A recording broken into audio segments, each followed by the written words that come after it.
नमस्कार दोस्तों, आप सभी का स्वागत करते हैं DK Sheriya vibes YouTube channel पर। गत दिनांक 9 सितंबर 2022 को भीम आर्मी संस्थापक भाई चंद्रशेखर आज़ाद जी गांव खजूर का पलवल में अंतर्राष्ट्रीय तलवारबाजी की प्रतियोगिता में कांस्य पदक हासिल करने वाली बहन रेखा तंवर जी को बधाई देने पहुंचे थे।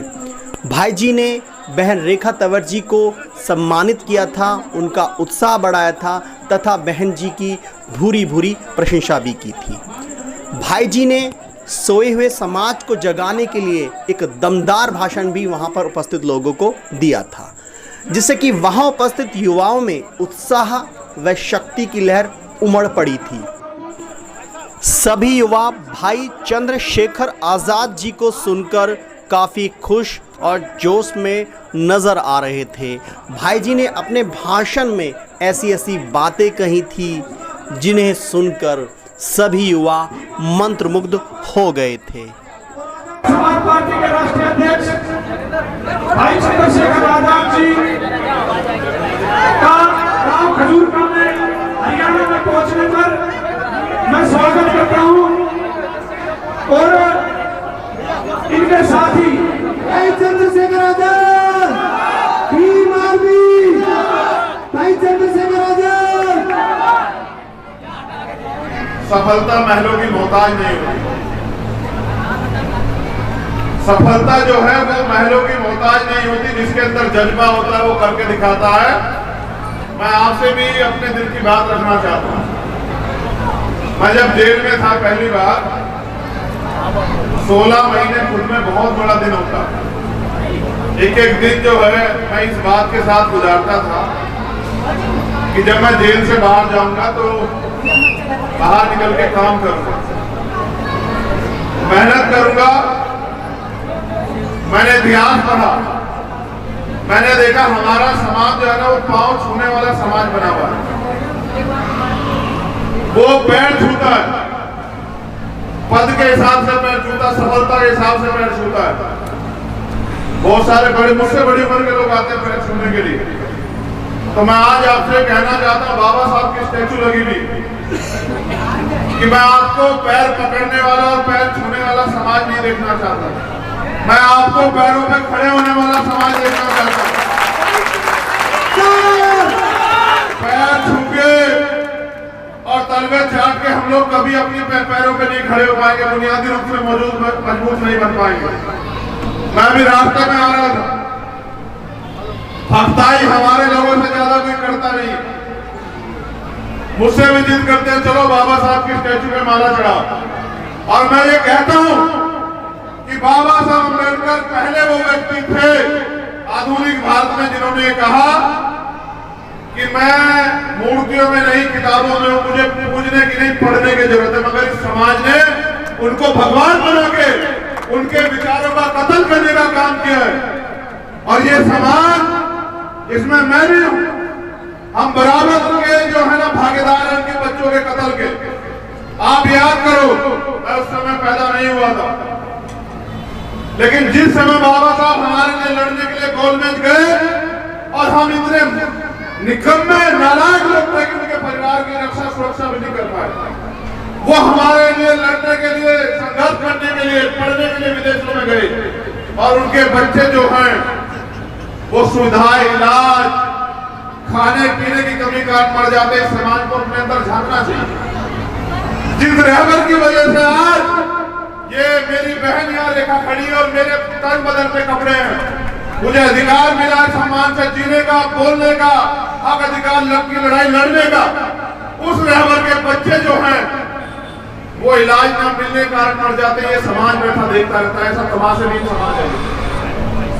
अपने अंदर आकलन करने, चिंतन करने की बजाय मुझे क्या खुशी होती है आपको सड़कों पे नंगा के नाचते हुए देख के?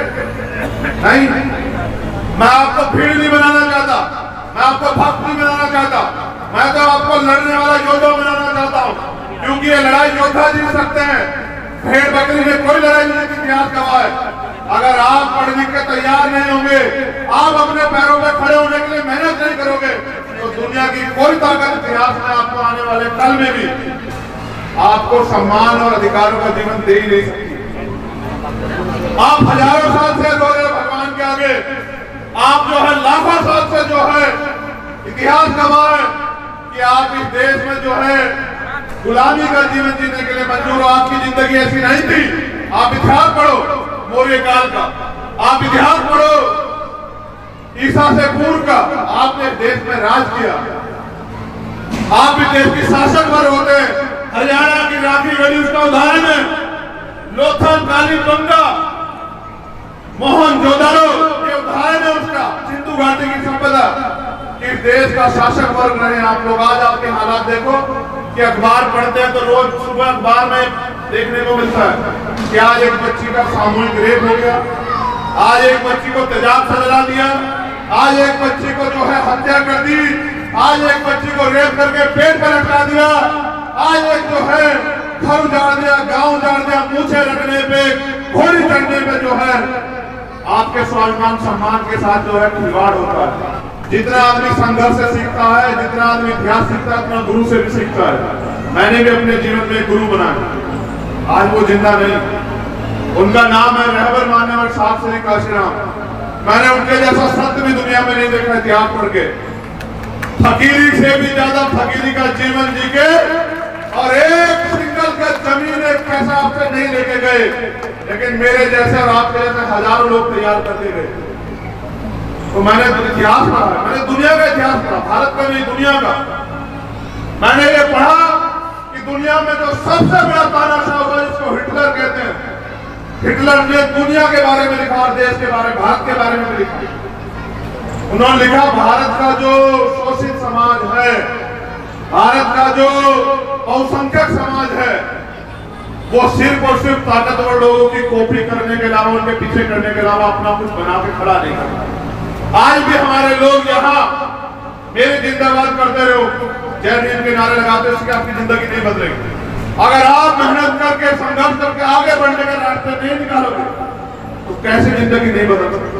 आज भी हम लोग यहाँ पिछड़कू बने हुए हैं और जब थोड़ा बहुत सरकार देती है झूठन झूठन, मांगने वाला क्या होता है भिखारी, देने वाला क्या होता है मालिक। हम मांगते रहते हाथ ऐसे करके, वो लोग देते रहते, हम छिट्टन खा खा के दिन जाए देश में। कितनी सुविधाएं हमारे समाज को, जो शोषित वंचित समाज है, बहुजन समाज मिली हुई है। हम रोटी के लिए मोहताज है। अगर मेहनत न करें तो हमारे बच्चों को रोटी ना मिले। कितने लोग घर में गाड़ियां, कितने लोग घर में एसी है, कितने लोग घर में फ्रिज है, कितने लोगों ने 4 पहिए की गाड़ी से हवाई यात्रा, वो देश की यात्रा की है। कितने ऐसे लोग हैं जिन्होंने हवाई यात्रा की। अगर हम देखें तो हमारी परसेंटेज 5% नहीं निकलेगी शोषित वर्ग, लेकिन फिर भी नहीं जागना चाहते, फिर भी नहीं खड़ा होना चाहते। बाबा साहब की बात करते हैं, शाम के टाइम एक पौवा एक अद्दा दारू का पीते, माँ बहन को घर में बेइज्जत करते, लड़ाई झगड़ा करते आपस में, और फिर कहते हैं समाज आगे नहीं बढ़ रहा। जब तक आप ये नहीं छोड़ोगे अंधविश्वास, पाखंडवाद और भाईचारा नहीं पैदा करोगे, लत्ता पकड़ खींचने की जगह हाथ पकड़ने का काम नहीं करोगे, आपकी जिंदगी से गुलामी कट नहीं सकती। मैं धन्यवाद देता हूँ भीम आर्मी के साथियों का, जिला पलवल और हरियाणा की टीम का, कि वो अपने पैरों पे खड़ी हो रही है। वो समाज के दुख सुख की लड़ाई लड़ रही है, लेकिन अभी लड़ाई शुरू हुई है। याद रखना, आप जो कर रहे हैं वो अपनी जिम्मेदारी है। अगर आपने अपने महापुरुषों को पढ़ा, अभी आजादी अधूरी है, अभी तो एक पहन निकली है। मैं तो उस दिन अपने आप को ताकतवर महसूस करूंगा जिस दिन देश के प्रधानमंत्री की कुर्सी पे बहुजन समाज का व्यक्ति बैठेगा, बाबा साहब अम्बेडकर को मानने वाला व्यक्ति बैठेगा, गुरु रविदास जी महाराज, भगवान वाल्मीकि महाराज, गुरु नानक देव, संत कबीर को मानने वाला व्यक्ति बैठेगा। और जिस दिन देश में ऐसा चाहूं राज में जो मिले सबन अन्न और छोटे बड़े सब सम बचे रविदास रहे पक्षण, जब वो राज आएगा तब जाके जो है, जब मानवता का राज आएगा, गैर बराबरी खत्म हो जाएगी, गुलामी की जड़ें काट दी जाएंगी, किसी को अन्न की, किसी को खतरे की, किसी को लूट की, किसी को तमाम तरह की परेशानियां नहीं होगी। देश में अमन भाईचारा पैदा होगा, सबका सम्मान होगा, महिलाओं को बराबर के अधिकार मिलेंगे, किसी बहन बेटी का रेप नहीं होगा, उसकी हत्या नहीं होगी, उसकी दहेज के नाम पर नहीं जलाया जाएगा। तब जाके जो है इस देश में हम लोग ताकतवर महसूस करेंगे। और याद रखना, इतिहास सफल लोगों का लिखा जाता है, किसी असफल व्यक्ति का इतिहास देश में नहीं लिखा किसी ने। जिनका लिखा वो सफल है। अगर कल इतिहास में हमारा नाम दर्ज हुआ तो वो सफल होने के बाद होगा। और मैंने बाबा साहब को भी पढ़ा, देखा इसलिए नहीं क्योंकि किताबों में देखा, फोटो में देखा, टीवी में देखा इसलिए नहीं क्योंकि मैं उनके समय में पैदा नहीं हुआ, लेकिन मैंने 18 मार्च 1956 का उनका भाषण सुना और पढ़ा भी, जिसमें वे कहते हैं कि मैं तमाम तरह के अपमान सहे। क्या अपमान मानते तुम लोग? फोटो नहीं खींचा, माला नहीं डली, पगड़ी नहीं पहनाई, ये क्या होता अपमान? वो कहते हैं मैं तमाम तरह के अन्याय, अत्याचार और आरोप अपमान सहते हुए इस कारवां को वहां से यहां तक लेके आ पाया। अगर आप इसको आगे नहीं बढ़ा सकते तो उसको पीछे मत जाने देते। और वो कहता है कि मैं चैन से मरना चाहता हूं, मेरी उम्र हो चुकी है, मैं बीमार रहता हूं, मैं रात भर सो नहीं पाता। जब मैं अपने चारों तरफ देखता हूं, गौर करना नौजवान साथी हमारे, पता लगेगा कि मूवमेंट किसे कहते हैं और महापुरुषों का दर्द किसे कहते हैं।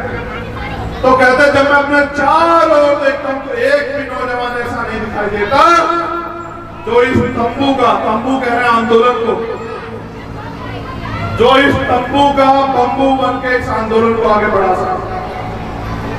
पूरे समाज से कह रहे हैं एक ऐसा रहबर जिसके 4 बच्चे कुर्बान हुए तब हमारे तन पे कपड़े आए, वो कह रहे हैं समाज से कि जब मैं अपने चारों तरफ देखता हूं तो एक भी नौजवान ऐसा नहीं दिखाई देता जो इस आंदोलन का, जो इस तंबू का बंबू बन के, जो अपना जीवन समर्पित करके इस आंदोलन को आगे बढ़ा सके, जो मैं चैन से मर सकूं, जो मैं अपने समुदाय के लिए करना चाहता था उसका 10% में नहीं कर पाया।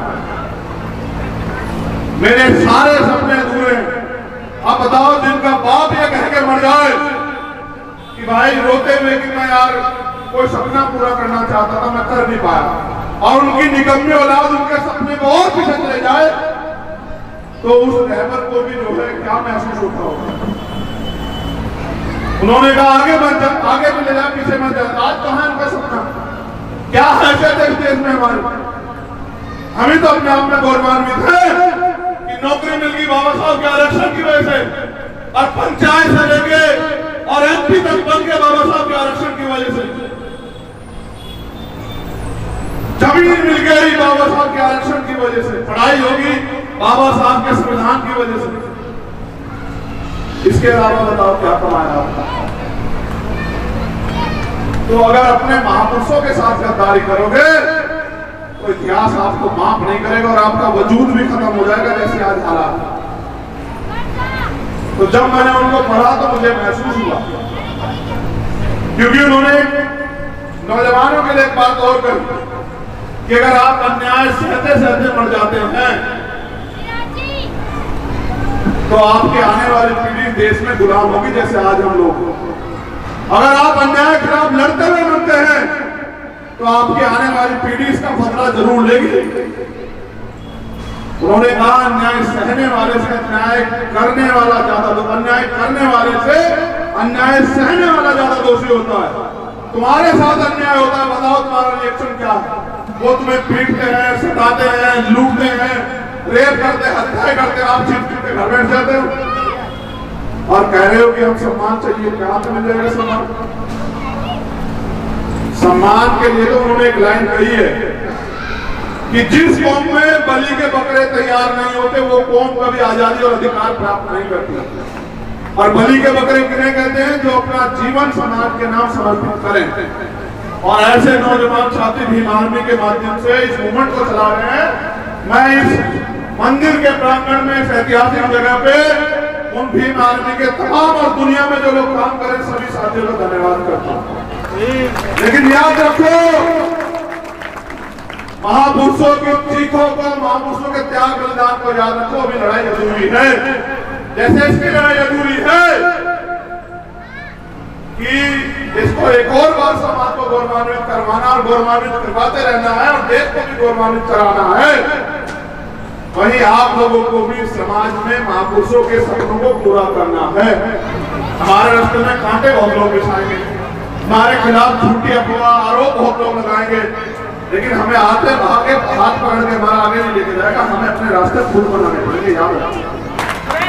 तो एक शायरी के साथ कि सपने उन्हीं के पूरे होते हैं जिनके सपनों में जान होती है, और पंखों से कुछ नहीं होता दोस्तों, हौसलों से जान होती है।